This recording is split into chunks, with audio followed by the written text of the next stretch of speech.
Once in a great while, a game comes out that has a huge impact. Some games, it's their graphics, making huge leaps in technology. Other games invent a brand new genre never seen before. The game I want to talk about today did neither of those things. Yet it somehow cemented itself as one of the greatest games of all time.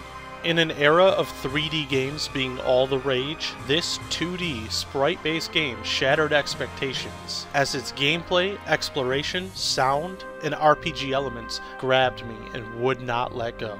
It is my hope that by the end of this video you fully understand the impact that this game had on myself and so many others, and that you will be able to see just why I love Castlevania Symphony of the Night. Welcome to the only review I will ever make. This is Castlevania Symphony of the Night.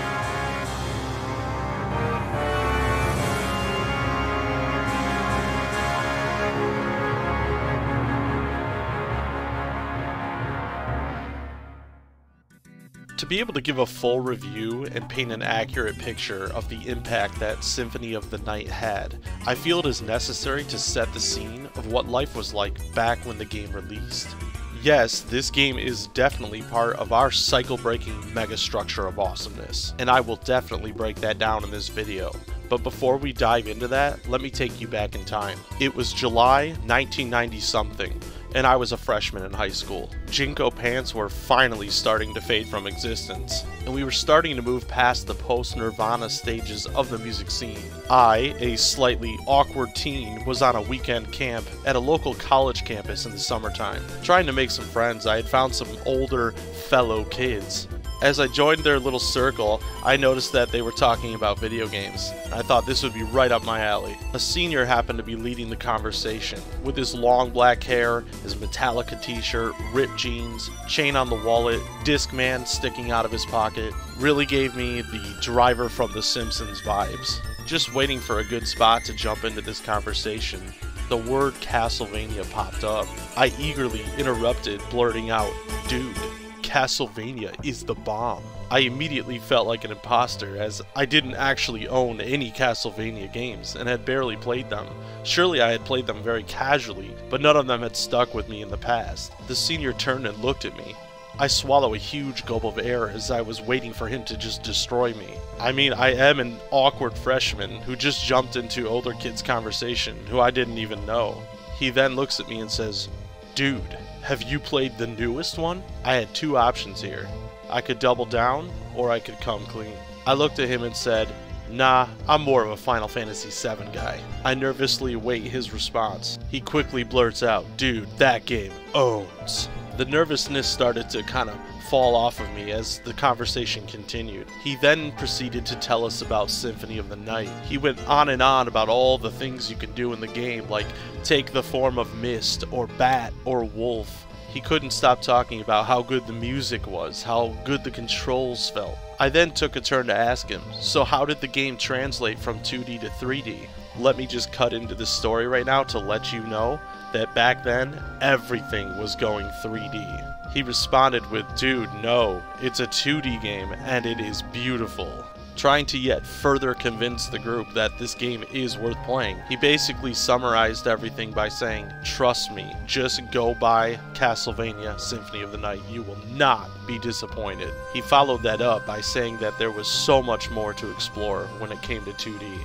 To this day, this conversation has stuck with me, so I ended up packing up all of my Sega Saturn games and bringing them down to the local Funkoland to trade them in, because I didn't own a PlayStation yet. I traded in what is now worth thousands of dollars worth of rare games, and I ended up getting a PlayStation with 2 controllers, Xenogears, and Castlevania Symphony of the Night. That evening after dinner, I hooked up my brand new PlayStation. I popped the disc in and thought, let's see if the Simpsons bus driver was right about this game. As day turned to night, the hours just flew by. With red bloodshot eyes, super late into the night, I continued playing this game. It was very clear to me back then that this game definitely was a CBMSA. With all that said, our table is now set. Let's jump into exactly what makes Symphony of the Night so great.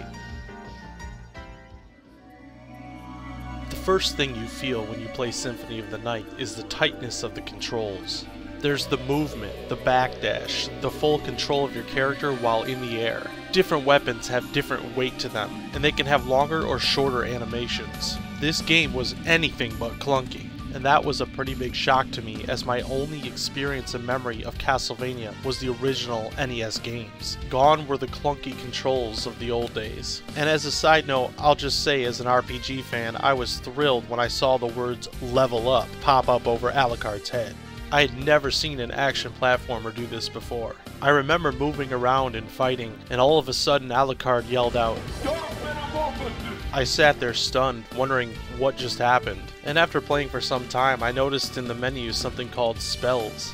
In this menu, you could see the spells and how to cast them. They were inputs like a special move in a fighting game. This, again, was something I had never seen in an action platformer before, and it became apparent to me that this was no ordinary platformer game. Symphony of the Night was not inventing a new genre, but rather expanding on it and perfecting it. With many different weapon types, it was just a thrill to explore the castle, trying to find all of them and try them out. Clunky controls can really put a damper on your play experience, but Symphony of the Night really found that sweet spot between full control and commitment to your actions. And it is my belief that Symphony of the Night laid a foundation for all games moving forward.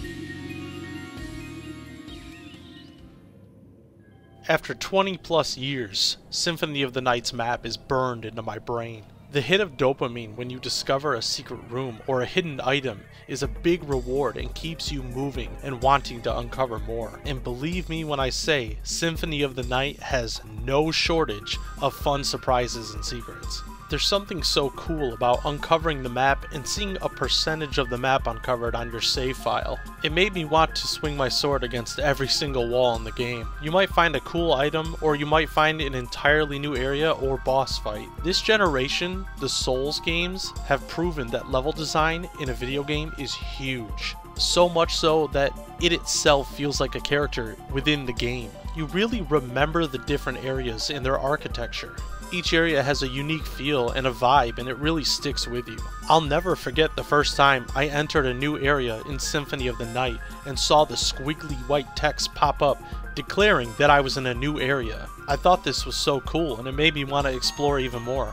By announcing the area and changing the music, it gave each portion of the game its own voice and face. To this day, when I play a Souls game, every time I enter a new area and I see the text pop up with a sound announcing, "Hey, you're in a new area," it just takes me back to Symphony of the Night. Great games will take other aspects from other great games that came before them. And this has also been true in art and culture as well. You will love uncovering everything in this game. And without spoiling too much, let me just say that I thought I had beaten the game and was done, when a friend of mine looked at my save file and pointed out that I was only 49% of the way done. This was just yet another secret and amazing game design decision that the developers made, and this was the first time I had seen this anywhere. It truly was something that will stick with me the rest of my life. In order for a game to really hook me, it needs to have a good pace and sense of progression. Whether it's a good story, or leveling up my character, or finding new loot, there needs to be that solid hook to keep us wanting more. Symphony of the Night does a great job of this, for a few main reasons. First is the level design. The game will show you an item or an area that's just out of reach, and you end up making a mental note that you need to come back once you get something that will allow you to jump higher or remove a barrier. The game also has some RPG elements that I touched on briefly earlier. Gaining experience points and seeing your character grow stronger is a really cool feature. Not only do you feel like you're getting more comfortable with the controls and better at the game, but your character is actually growing along with you. This also helps when you're backtracking, because fighting the same enemies again isn't a complete waste of time as you're gaining experience. Progression is yet further enforced with the loot. Getting a new item and seeing how much it boosts your damage, or how it makes your cape look different, or just seeing different weapon attacks that could be useful in different situations, all really help with the game flow. To me, this is a very important pillar, because if I don't care about progressing, then I feel like, why am I even playing this game? Symphony of the Night masters this on a multitude of levels, and it's a huge reason of why I love this game.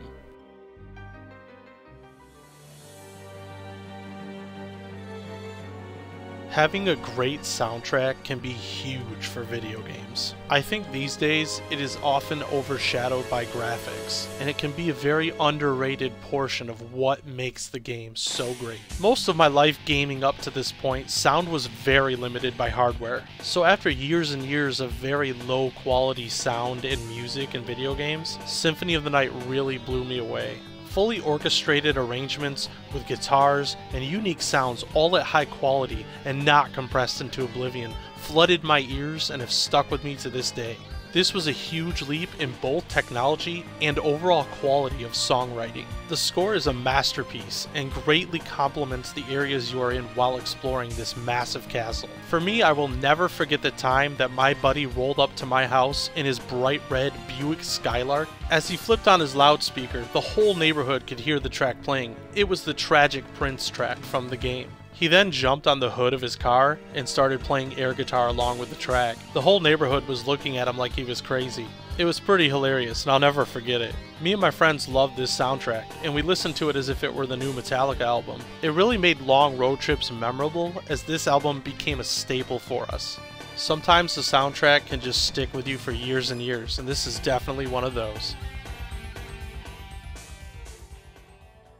I'd like to thank you for watching the only video game review I will ever make. Symphony of the Night is a terrific game, and I can't say enough good things about it. For those of you who have seen my other video, you know that I actually don't like reviews and ratings. So I would look at this series of videos as more of a recommendation rather than a review. And any video I make about a game will definitely be an 11 out of 10. And Symphony of the Night definitely goes to 11.